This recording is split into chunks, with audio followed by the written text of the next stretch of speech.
मदरसों में हो रही विदेशी फंडिंग के स्रोत तक पहुंचने के लिए अब सरकार मदरसों का निर्माण किन पैसों से हुआ है, उसका स्रोत का क्या है और वो कहां से पहुंचे हैं, इसकी भी जांच करेगी। पूरे यूपी में इसको लेकर आदेश जारी कर दिया गया है अल्पसंख्यक जो कल्याण विभाग है उसके द्वारा। और साफ आप तस्वीरों में देखेंगे तो आपको यूपी में तमाम जगह जगह मदरसे देखने को मिलेंगे। हम इस वक्त लखनऊ के ही गोमती नगर इलाके में हैं, जहां हम अभी 2 से 3 मदरसों में जा चुके हैं। हालांकि जिन भी मदरसों में गए हैं, कई ऐसे मदरसे हैं जहां पर ताला पड़ा हुआ है।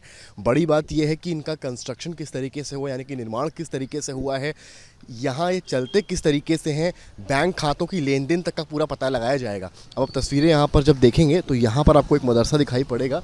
यहाँ पर मदरसा बुशरा नाम इसका लिखा हुआ है।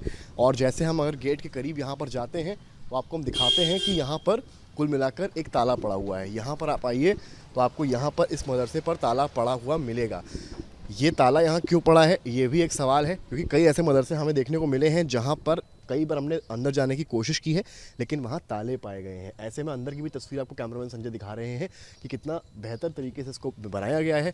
अंदर का इंफ्रास्ट्रक्चर भी आप देख रहे हैं, हालांकि बिल्कुल भी मेंटेन नहीं है, लेकिन ये सारा कंस्ट्रक्शन, ये सारा मदरसे का निर्माण किस तरीके से हुआ है, इसका पैसा कहाँ से पहुँचा है, इसकी जाँच अब सरकार करने जा रही है।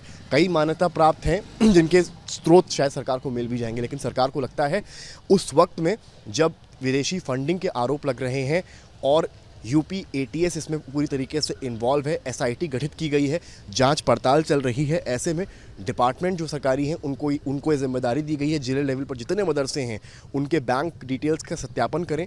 इसके अलावा कंस्ट्रक्शन के लिए पैसा कहाँ से आया या जो मदरसे चल रहे हैं वो किस पैसे के बेसिस पे चल रहे हैं, उसकी जानकारी जुटाकर सरकार को उपलब्ध कराई जाएगी। और एटीएस एसआईटी जो भी इन मदरसों को लेकर जांच पड़ताल कर रही हैं, उन्हें अगर गतिविधियां कोई ऐसी लगती हैं जो देश विरोधी हों या किसी अन्य तरीके की हों, तो उसको लेकर भी एटीएस को पूरा डिपार्टमेंट जो है वो पूरा सहयोग करने वाले हैं। और ऐसे में अब देखना बहुत अहम हो गया है कि यूपी में लगभग 4000 मदरसे हैं, उसको लेकर यूपी एटीएस का अगला कदम क्या होता है। इस बीच में सरकार की निगाह इस पर है कि आखिर मदरसों में लेन देन किस माध्यम से हो रहा है, निर्माण हुआ तो किस पैसे से हुआ। कैमरामैन संजय के साथ समर्थ श्रीवास्तव, लखनऊ आज तक।